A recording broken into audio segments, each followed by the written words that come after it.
Shalom, fam. Thank you for coming back for part 2 of what's going to be, I'm not even going to call it a series, but it might get put up under that. I don't know. This is going to be a long-running series about unplugging from America and European centralized, Eurocentric ways of thinking. That's what we're going to call it. Unplugging from Eurocentric ways of thinking. And that is something that we have to do. I don't care if you consider yourself a foundational Black American, a Native American, if you are melanated, if you are copper tone,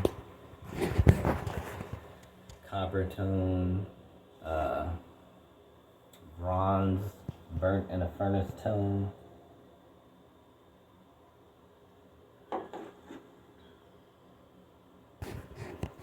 light skin, dark skin, chocolate, caramel, we're all shades of wheat. I found that one out. Shades of wheat, brown skin.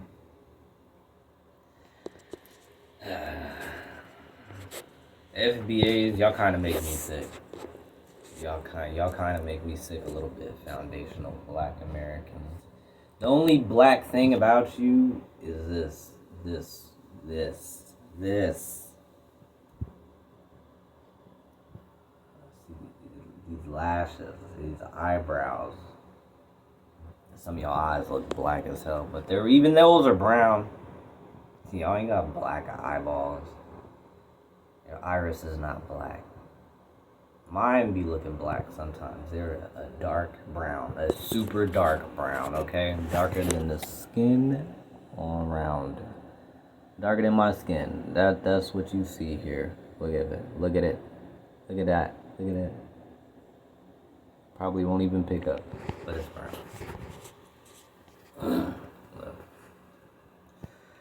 But as I had said in my last video, we're not American.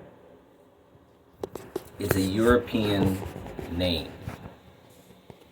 And I would think, as a person who, regardless of if you had ancestors that lived here before the Europeans came or you were brought over here, that you would not want to be named after somebody else, because more than likely,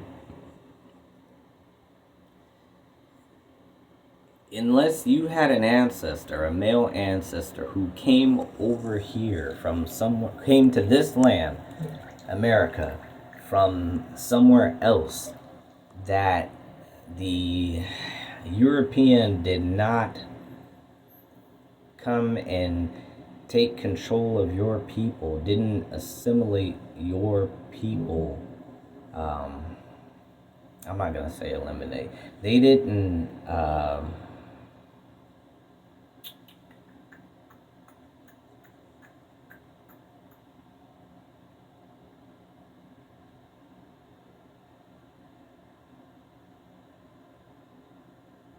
They didn't overrun your ancestors' gene pool with their seed. I'm going to put it that way. I hope that's not too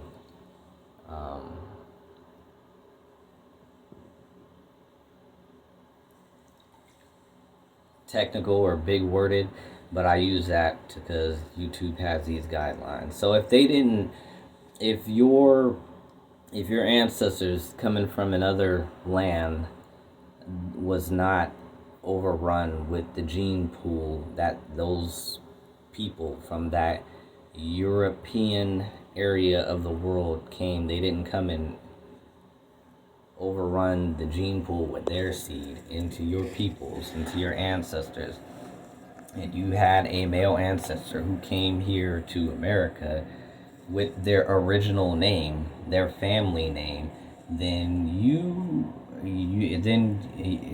post colonialism, post-colonialism, we'll call it, then you already have somebody's name. So to call yourself an American, you are also taking on somebody else's name.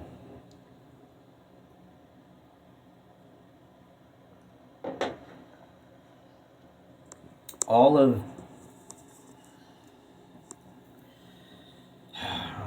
three things that make a nation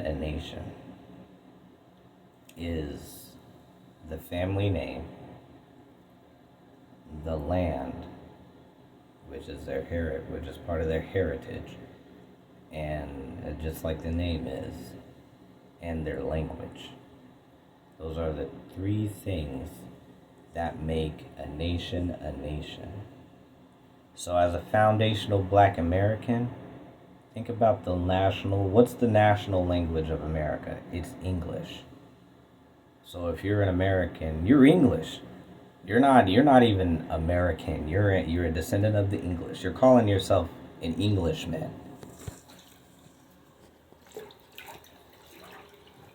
For one, because that's your language here. I have to do some research because I've never really looked into where the name America came from, and frankly, I don't care. To be honest, I don't care. I do not care.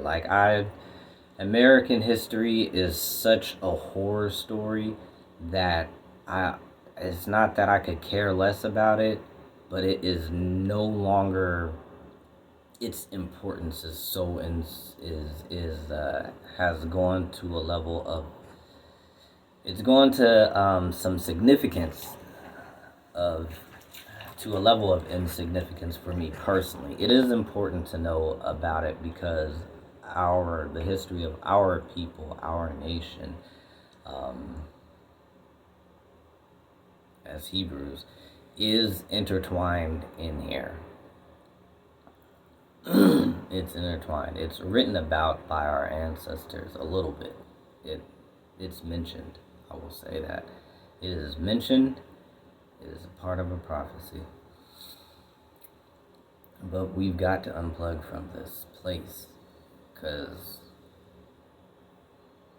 there's prophecies about it that are gonna let you know that that you don't want to be here. They are gonna let you know that there is reason for you to unplug from this place because you're not gonna want to be here for what appears to be going down right now. But I didn't come to you to talk about that. It's supposed to be unplugging. I'm sorry. I keep going off into other things, but there's so much other things to talk about, unplugging mentally. And for me, it started with finding out the truth about who my people are. I'm going to encourage you, if you are taking my advice about reading the Bible and finding out what about your actual culture. Deuteronomy 28, many people have talked about it. It is important. It's important to look through that and really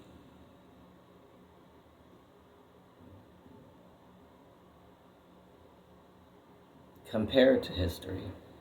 I'll put it like that.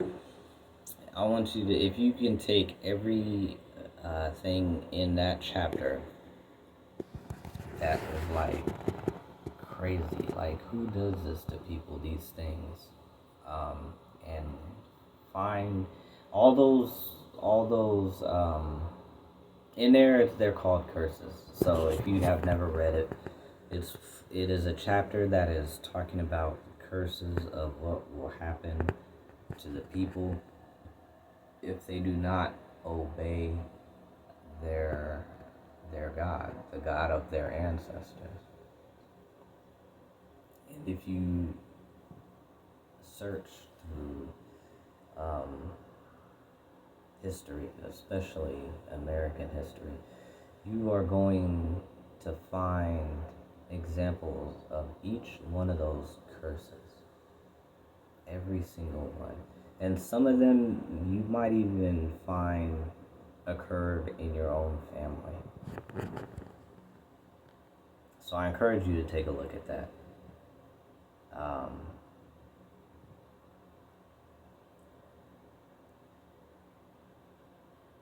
And let me know. Let me know in the comments what you think about that after you take the time to, and don't just read it and be like, oh, no, and dismiss it. Read it and then really look for those examples. Take a week at least and look. Then respond. I'd like to know what you find. I'm curious because I have heard of a lot of examples, but our people have been here for over 400 years and came here as slaves, as you do what I say, or else I will go as far as ending your life. That's the conditions that our ancestors came here in. So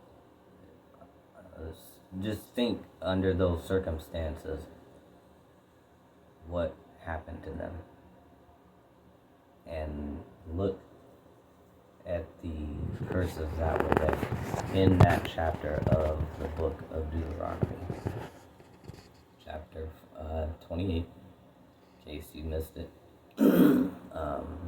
And you're gonna find those examples. I'm telling you, you will find every single one of them.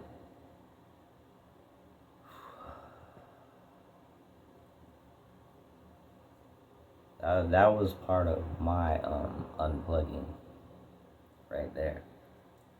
Don't take my word for it. Go read it yourself. I'm telling you, because if I'm telling you something that's incorrect, I'd rather you come back. I'd rather you come back and tell me the correct information, if with your receipts too. Don't come back with an opinion. Come back and tell me what you found and where I can find it, so that way I can get the correct information too. Each one teach one.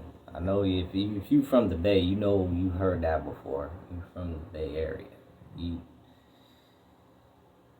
Each one teach one. If we're all ignorant, who does that help?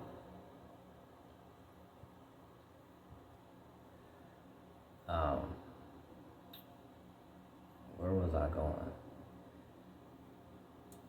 With unplugging mentally. Sorry about that. I be doing sometimes. I'll be like, can't nobody hear what I'm saying. I already talk low. My bad, damn.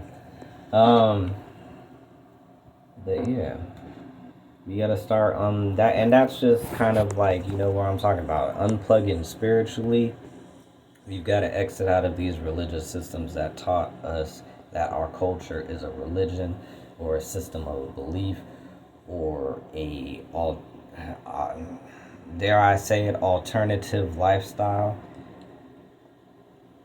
which it is. When you really look into the culture, it is a lifestyle because it is culture. It is the tradition of our people. It is the beliefs of our people. It is literally the everyday life that they lived. And their life was simple. It was not as complicated as this Eurocentric lifestyle that we now live in. Super complicated. Like, these people, I honestly sit here and think about how easy it would be to live a life where all you need to do is grow your food, or if you're eating meat, raise your food. Oh man, it's about to end. See you in the next video. My bad. We're coming back. Peace.